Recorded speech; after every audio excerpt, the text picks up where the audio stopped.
Welcome back to the Speaking and Communicating podcast. I am your host, Roberta Ndlela. If you are looking to improve your communication skills, both professionally and personally, this is the podcast you should be tuning into. Communication and soft skills are crucial for your career growth and leadership development. And by the end of this episode, please log on to Apple and Spotify and leave us a rating and a review.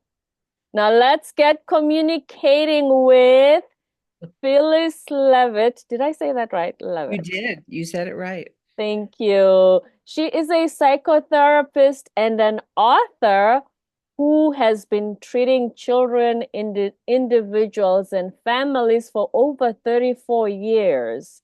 Phyllis is here to help us to deal with different family dynamics, conflict resolution, and so much more when it comes to relationships with ourselves and with others. And before I go any further, please welcome her to the show. Hi, Phyllis. Hi, thank you so much for having me here with you. My absolute pleasure. Welcome. Please introduce yourself to our listeners. Yeah, my name is Phyllis Leavitt, and as you said, I've been a psychotherapist for well over 30 years, and I've worked with all kinds of people. And I just recently wrote a book called America in Therapy.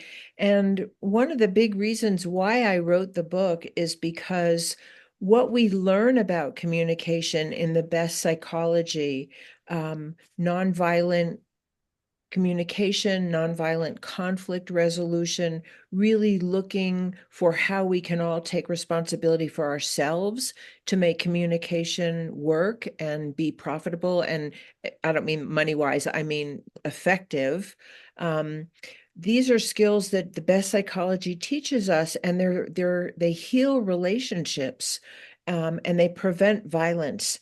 And so I wanted to apply what I learned from the best psychology to our country, to the workings of a country and larger institutions, because I think we're suffering today from such a lack of healthy communication skills when there's conflict, when there's difference of opinion, when we think other people are wrong and we're right.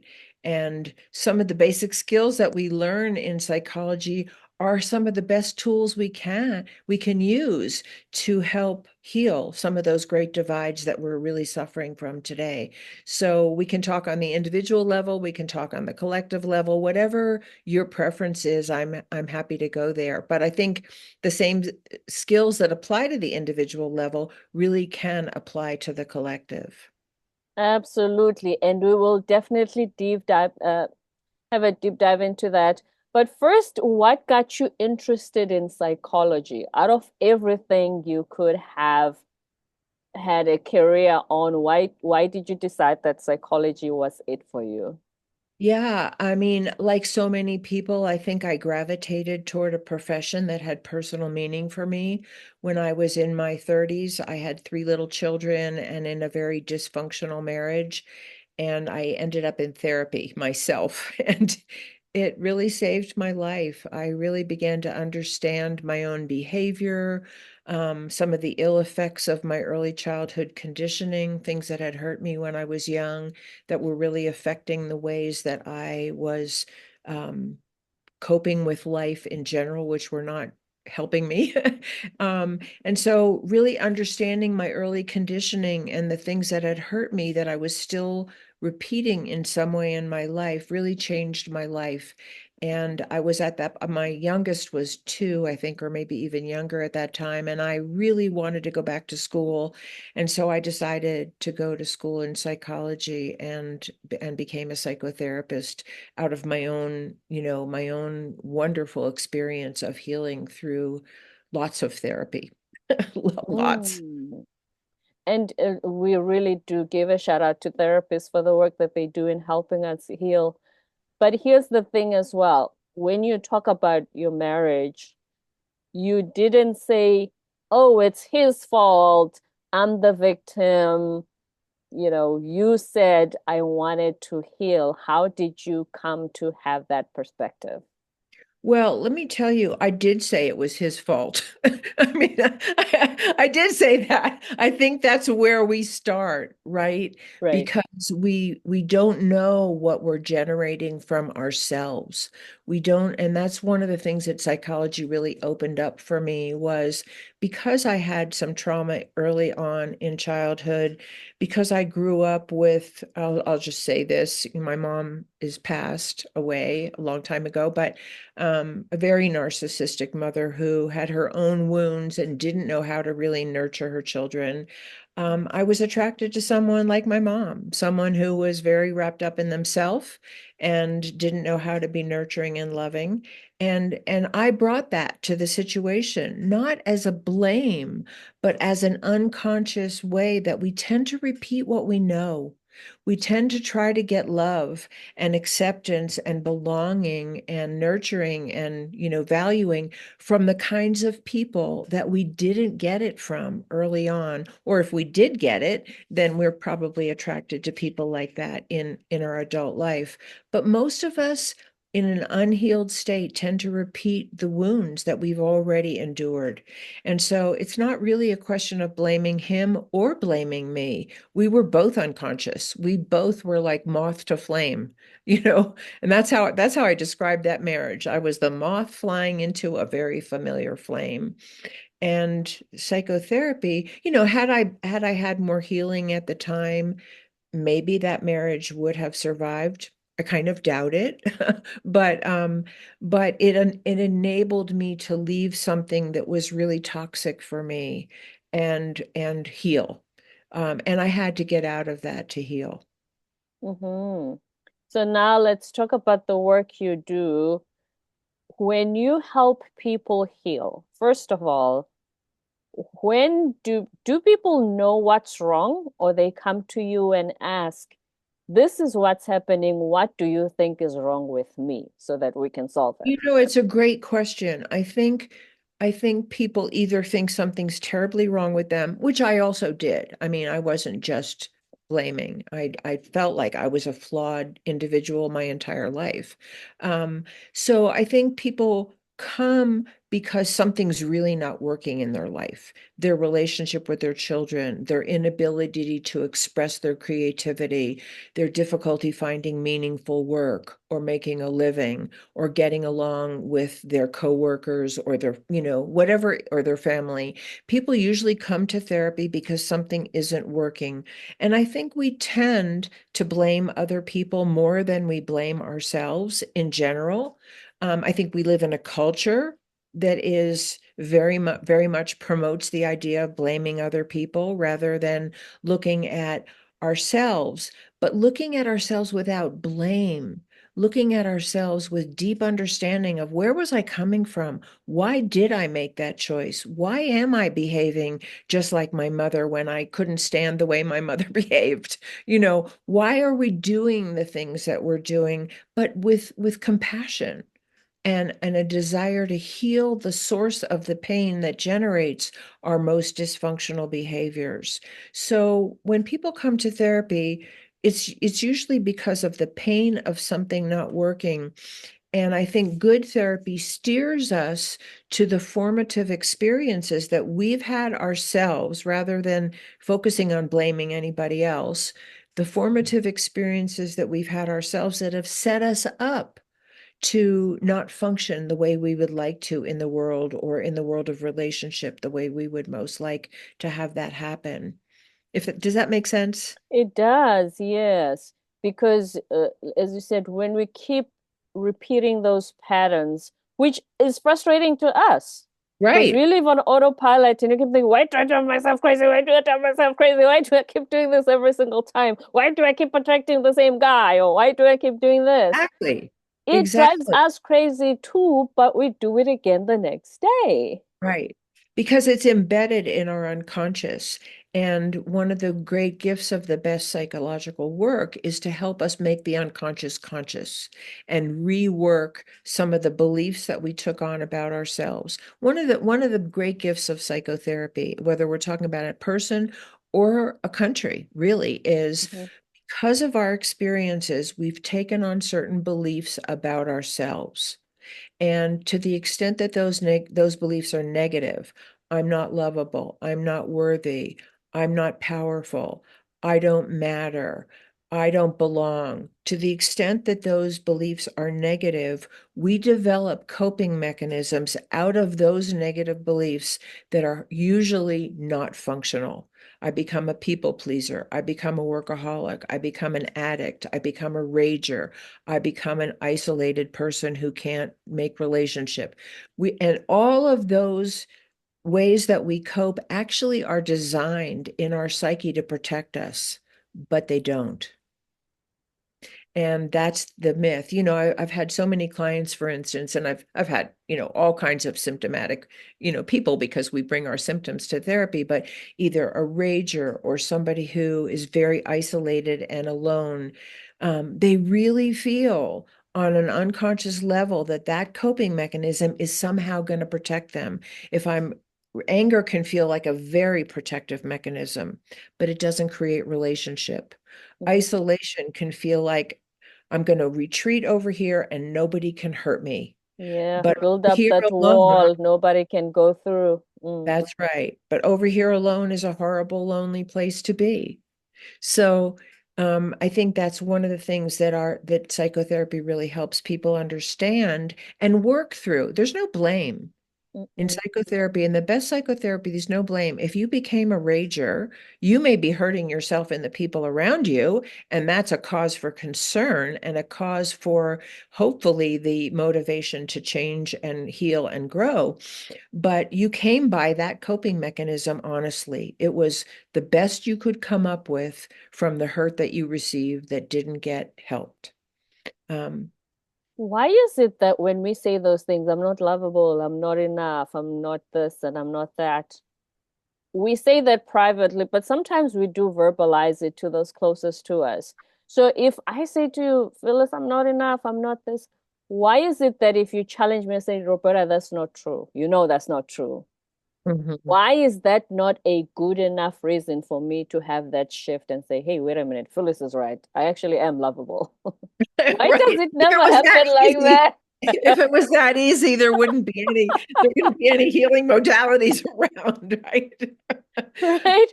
And Why but does that? Why is it so deeply embedded that no matter how much those closest to you, those that you know love you, say that is not true about you? because it's experiential and it's embedded in a place of experienced trauma or dysfunction in our psyches. I can tell you very specifically, and this was from one incident that I will never forget. How deep one incident can go into a child's life. So I have a younger sister. When I was little, I had a younger sister. We were flower girls at my cousin's wedding. We were probably, I don't know, 6 and 4. We were very little. I don't know how old we were. And we had these beautiful little dresses, and we had to stand in a receiving line for the wedding, where people came by and shook the hand of the bride and the groom and everybody. And there was a man that came through the line, and he could not get over how beautiful my sister was. And he just oohed and awed over my sister. And what do you think I experienced? I'm the ugly sister. Oh, no. I'm the one nobody sees. I'm not lovable. I'm not pretty. I'm invisible. And of course, there were other things in my childhood that reinforced that belief. That was the tip of an iceberg, but I'll never forget that moment. And I remember how I felt.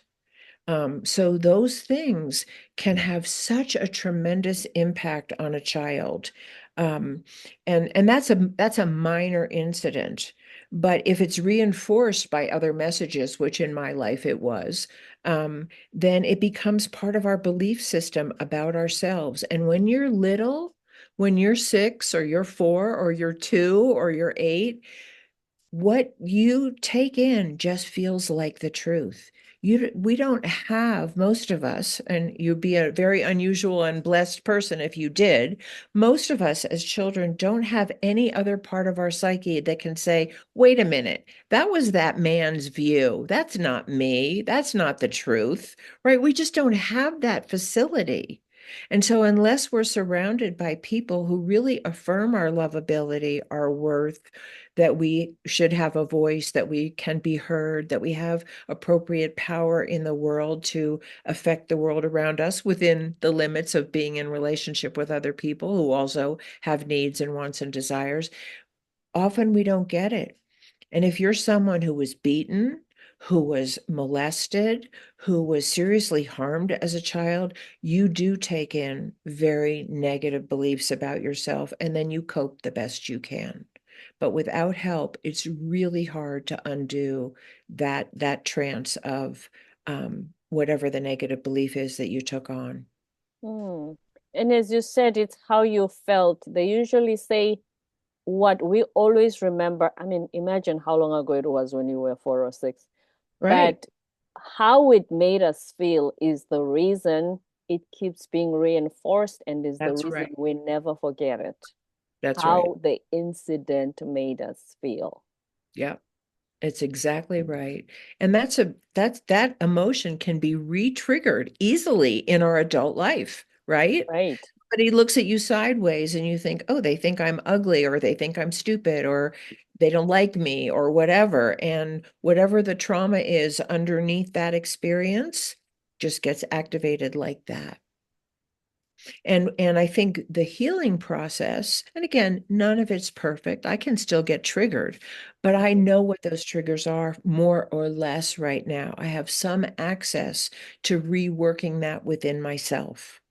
And that's the beauty of the healing work that's possible, is that even if you get triggered, even if there's an old stimulus that comes your way, um, you've developed more of that capacity within your adult self not to move back into being 6 years old. Mm-hmm. Because you know how sometimes we say adults are kids in big bodies because we still Totally. really, yeah, we still relive some of those experiences. We're still the little girl who was called this or who was bullied by kids at school. We still Right, relive that sometimes if we right, haven't healed it. And right, speaking of therapy, I know that it obviously doesn't take 1 or 2 sessions to heal. right. However, sometimes you hear of people who say, I've been in therapy for my people pleasing for 7 years. Does it need to be that long a process? Well, this is what I would say. I think people are really different because I've worked with people that I worked with for 6 months, and I've worked with people that I worked with for 2 years. And I had a client that I worked with for 11 years. That's very unusual, but this person had a history of very violent sexual and physical abuse for her entire childhood. So we can't judge that it took 11 years for her to really, like, sort of really come out of that place. And it was a process. I mean, she was coming out of it through that time.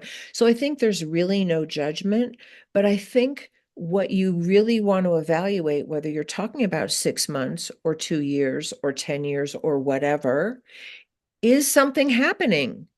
Am I getting better? Am I coping better with life? Am I gaining more understanding, or am I just repeating the same old story week after week after week and nothing's happening? So I think we just have to really look at that on an individual basis. Um, and certainly there's therapies that are more effective than others, and there are people that are way more deeply traumatized than others. Mm, mm. It certainly is. And obviously, we're not judging that, but sometimes, because I think what happens is if a person needs some form of therapy for an experience they've had, and they hear that and they think, I'm gonna have to work on this for 7 years. Oh, and then they don't do it at all. Right, right. Yeah. So it can Think take 7 years significant. is unusual, but Mhm. it's not inappropriate for certain people. Um, and I think, and I think that a lot of people, like what I've noticed is I've worked intensively with people for a period of time, Mhm. and then they're kind of done. And then they might come back 2 years later for a tune-up. Something in their life triggered something that really upset them, and they're not handling it well, and they come back for 1 or 2 sessions. So it can look any different way. And I Right. think, and I'll tell you, when I when I first went to therapy, I had sexual abuse in my childhood, and it was very traumatic for me, and it deeply impacted my life. And when I went to therapy, I had so much pain. I had so much pain that that a part of me didn't really want to be alive, except I had Mm. children who I adored, and I would never have hurt myself. But that was the psychological state that I was in. And one of the first things I said to the first therapist I went was, I don't want you to judge me for how long this is going to take. I don't know how long it's going to take, but I don't want you to give to me the feeling like I'm not doing this fast enough or well enough. So I think we just need a lot of compassion for what people Mhm. need. We don't know what's inside other people. You know, most of the people that I've worked with over the years look like they're functioning okay. They have a job, they take their kids to their doctor's appointments, they take them to their soccer games, they walk their dog, and they may be suffering really, really deeply inside. And so I think it's so important to just look at each other with compassion and not judge. Absolutely. So your book, America in Therapy, you gave us a small synopsis of what it's about. Right, we recently had an election almost a month ago. Right. And America, based on what happened afterwards, the aftermath of the election, what therapy do you think that is needed right now by America? Yeah. Well, I think it really relates to the topic of your podcast because I said I wrote the book before the election. My book is out now. It came out before the election, but it's out now after the election. And I think the message in my book is actually needed more than ever, which is a lot of the divisiveness and violence that we're experiencing in our country and the escalation of that and the kind of I don't know, the weaponizing of that on a psychological level. These are mental health issues. And a lot of what we really need to learn in our own lives and in our country is how to communicate differently. Because the communication that we have now is all about who's right and who's wrong, and how am I going to prove you're wrong, and how am I going to dominate you into some kind of submission or humiliation or othering or judgment or really the whole model, the whole paradigm of right wrong, of win lose, which is really what that paradigm is. I win, you lose, and I'm going to beat you into some kind of submission, and I'm going to make other people not like you and vilify you or criminalize you or whatever, is what hurts us in our own lives. That's exactly what hurts people in their individual lives, is being made wrong and being, having retaliation come toward them, or punishment or excessive blame or intense judgment, and not seeing people for their beautiful essence that's buried underneath whatever their coping mechanisms might be that aren't functional. Healing doesn't come from judging people or hurting them or humiliating them or ostracizing them. Those are the things that caused our symptoms in the first place. And so my message to the country really is, we're doing that to each other as a nation. We're causing people to feel worthless, to feel unlovable, to feel inferior, to feel violated with no recourse. And of course, they're going to become symptomatic. And that's one of the tip of the iceberg of that. I mean, there's a lot of tips to this iceberg, but a lot of injustice, our horrible incarceration system, mass shootings that are on the rise, that were people who feel so alienated, who are in so much pain, who are in so much rage that it comes out in a violent way. And as horrible as those things are, we have to know that inside every single perpetrator is a victim somewhere who's untreated. And Mm. if we don't commit as a society to having a whole different form of communication, a whole nonviolent communication, nonviolent conflict resolution skills so that we can bring out the best in people, so that we can help people cooperate and hear each other deeply and want to cooperate with one another, I think we're going to have more of the same. And it's frightening. I've only been in this country for 4 years, so you can fill me in on this. Was it always this way? And also because of the politics, or was there ever a time, the 80s, the 90s, where America wasn't this divided and families went this much in conflict because of the politics? Or is you've seen the wave change and things start to look different from what they used to be? Well, in my experience, I can only speak from my experience, but in my experience, it is really different. I've never seen anything like this in Hmm. America before. I mean, people were always like, are you a Democrat? Are you a Republican? Of Are you a course. Mm. libertarian or a Green Party person? But in my lifetime, I don't remember the amount of hatred associated. I don't ever remember the amount of hatred being generated and being proliferated. When I was young, and I didn't listen to it, a lot of news when I was younger, but I don't remember the media ever being the way the media is now. It was just more like, we're going to tell you what's going on. There was a demonstration. This person said that. Um, this this politician stands for this, that politician stands for that. But it was never, in my experience, until very recently, loaded up with threats of violence, extremes of hatred, extremes of discrimination and othering. This is something um, new and sad, because I think there was a movement in the 60s, 70s, and maybe the early 80s for more love to imbue politics, more acceptance, more cooperation. And I'm not saying it was perfect. Of Our course not. country Yeah. has done our country Mm. has done some amazing things and perpetrated incredible violence. We have both. Um, but I have never seen it be the way it is now. Hmm. And speaking of the news, I always tell this joke to my American friends. I say, I come from a tiny third world country in South Africa. When they tell the news, they say, a red truck hit a gray car with four kids and a husband and a wife, and they passed away, unfortunately. That's the story. And they move on to the next one. Here, I always say they use too many adjectives, Mm, meaning they put too much of their opinions on the right, story, and right, the descriptions themselves are overly done to sort of make your imagination or your brain go a certain direction instead of just telling the story.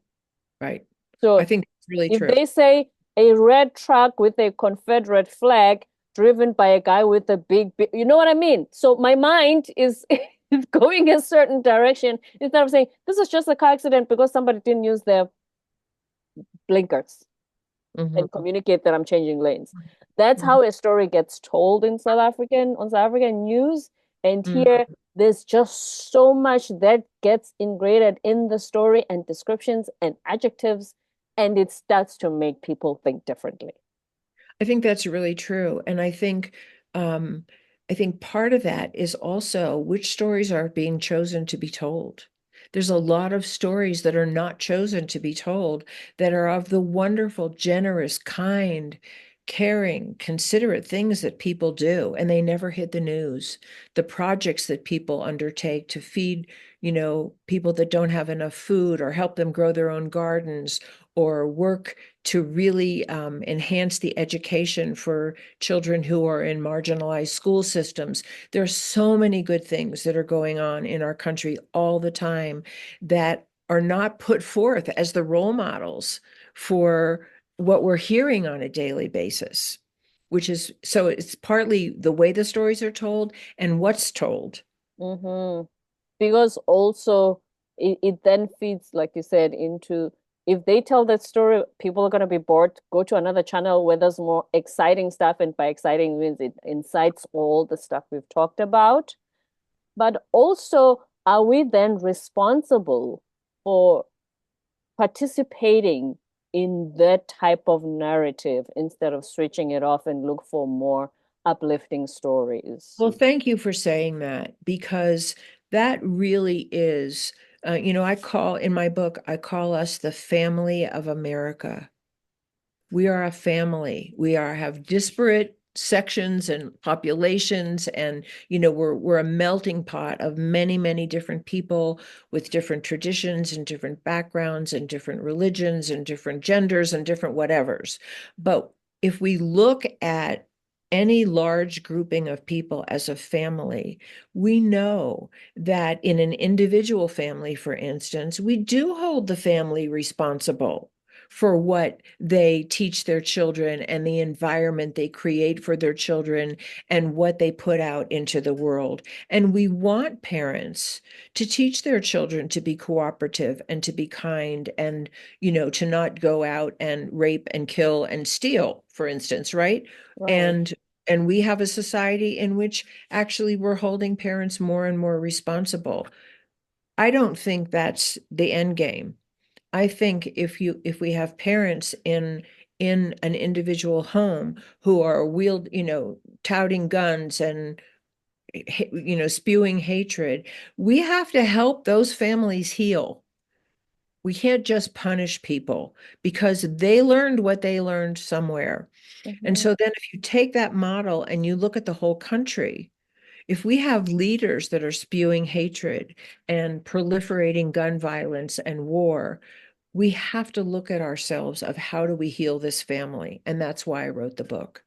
Um, we have to heal the family of America the way we need to heal the individual family that's highly dysfunctional or abusive. And there are principles of how to do that. Not that I have all the answers, I don't, but I have 34 years of experience working with extreme dysfunction in my own life and with so many people that I've worked with. And one of the bottom lines of that, this is the short version, and I have lots of details in my book, is that we have to look at what conditioned us to believe and behave the way we do. Just like the individual person who comes to therapy looks, what happened to you? What happened to me that I made the choices in my life that I ended up at the age of 35 deeply depressed? What happened to me? I wasn't born that way. Nobody's born Mm-hmm. that way. Something happens to us. So, what's in the history of our country, as well as us as individuals, that has brought us to exactly this place in the history of America where we're more divided than ever, we're more violent than ever, we're more hateful than ever, and we're condoning it? What has brought us to that place? And can Right. we look at that with a spirit of healing and compassion and bringing skills? And I just want to go back to the subject of your podcast because one of the things, I have a whole chapter on this in my book, um, among other things, but it's really like, how do you constructively deal with conflict? And again, I don't have all the answers, but I do outline some things in my book that I think are really critical. And the bottom line for dealing with conflict and healing from conflict effectively is that I focus on myself, not on you. What can I be responsible for? How can I communicate with you in a way that you're more likely to hear me? Which means if I'm blaming and shaming and attacking and threatening you, you're probably not going to hear me, Of course right? not. I don't hear people that behave that way toward me, right? So what can I be responsible for? Can I own my own part if I have a part? Can I be responsible for the tone of voice that I use, that I'm making eye contact with you, that I don't go like this when you're talking or walk out and slam the door? Can I listen with some kind of an open mind while I still advocate for what I believe in? And the bottom line, so there's two bottom lines, I think, to the most effective communication. Right. I'll just say that I put 6 principles in this chapter. Restraining my most dysfunctional behaviors, yelling, rolling my eyes, slamming the door, walking out, threatening you, calling you names, restraining myself from anything that's aggressive like that and hurtful. reflecting on myself. Where am I coming from? What is my agenda here? Am I open-minded, or am I acting out of some old wound on automatic pilot?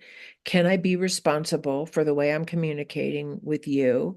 Can I make amends if I'm sorry? If I really am responsible for part of what's going on, can I make amends to you in a sincere and genuine way? Can I seek some kind of compromise or reconciliation with you? And do I desire to reconnect with you?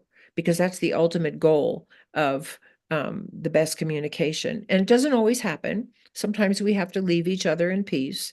But if we can reconnect in some sense of deep understanding and love, that's the best of all possible worlds. So those are some of the skills that I really talk about and really try my best in my most imperfect way to implement in my own life. Um, and the other principle is the motivation to actually heal relationship. Do I want it bad enough, or am I just willing to walk away and think you're a jerk and I'm right and you're wrong?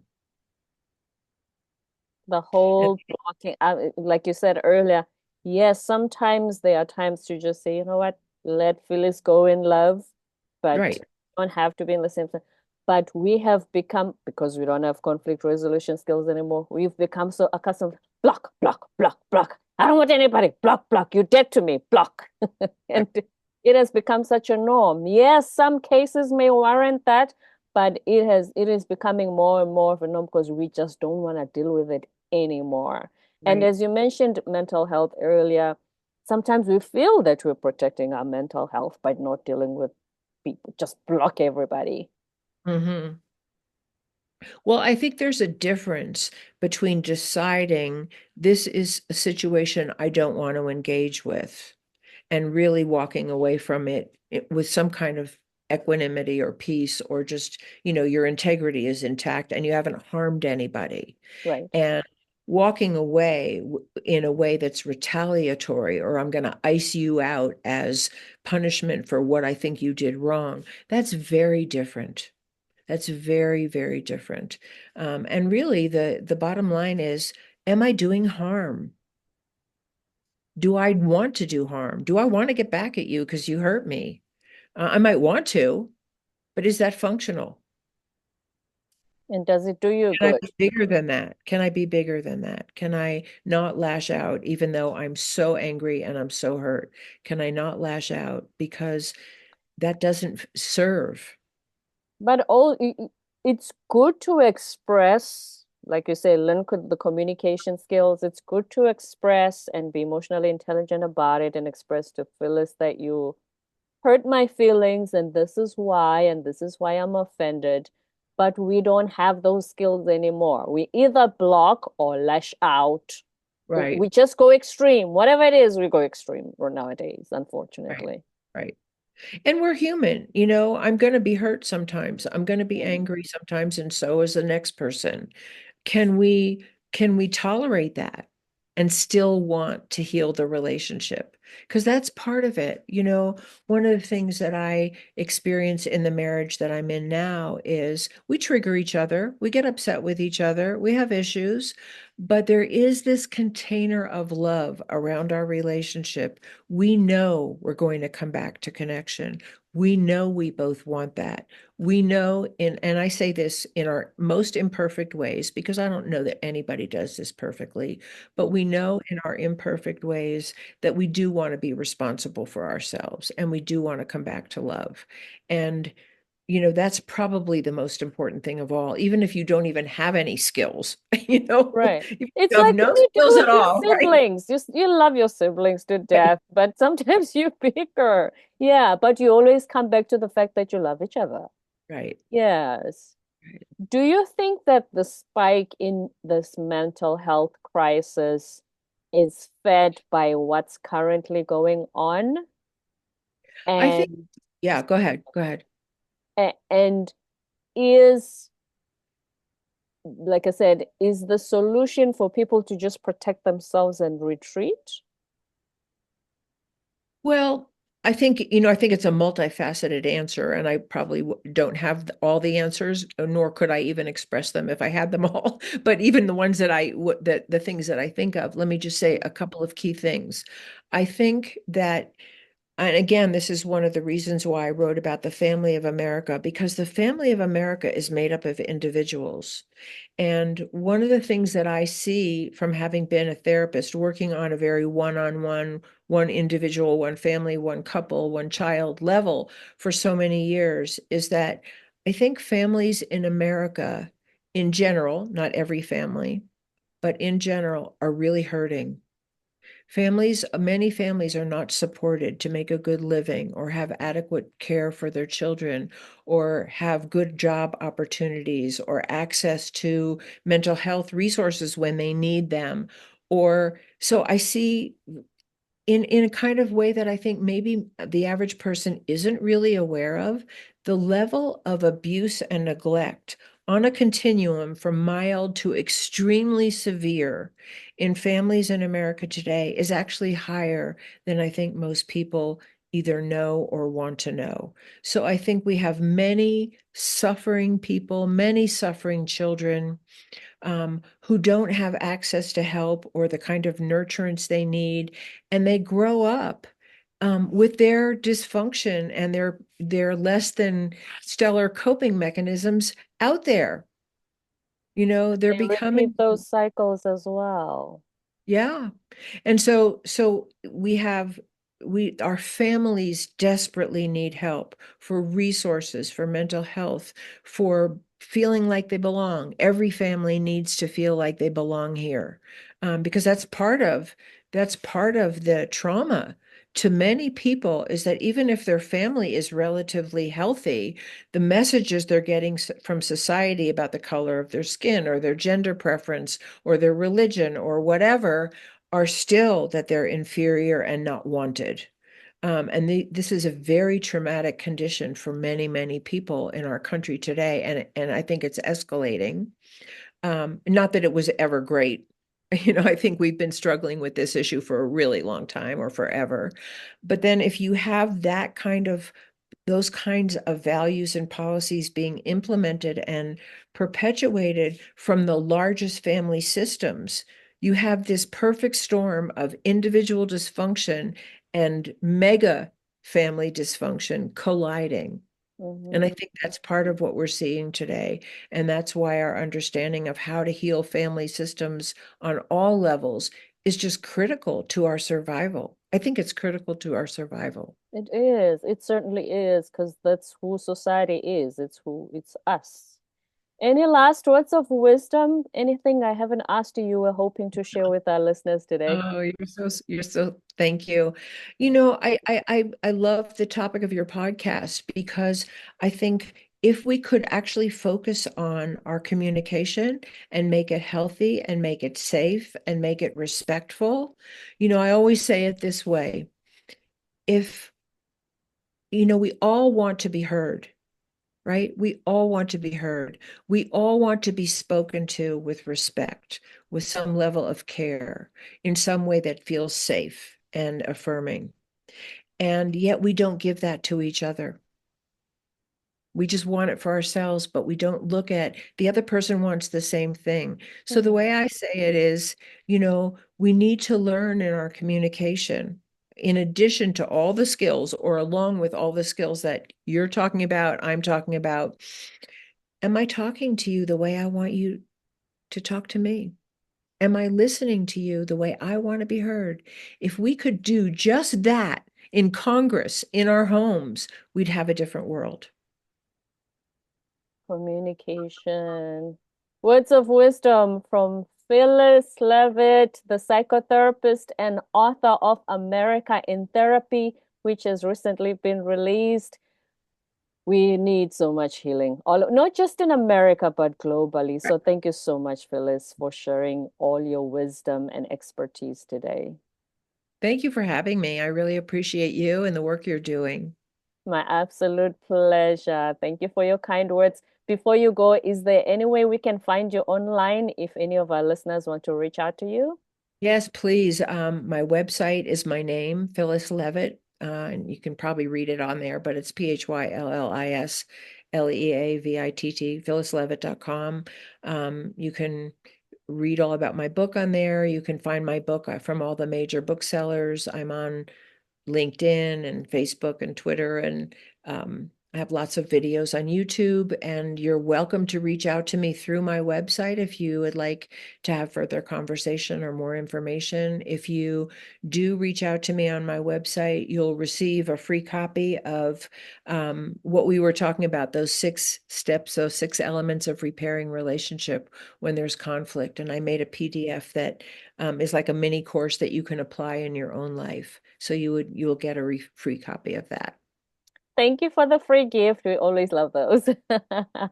We appreciate your generosity. Phyllis Leavitt, psychotherapist and author, thank you very much for being on our show Thank you. today. Thank you so much. My absolute pleasure. Don't forget to subscribe, leave a rating and a review on Apple and Spotify, and stay tuned for more episodes to come.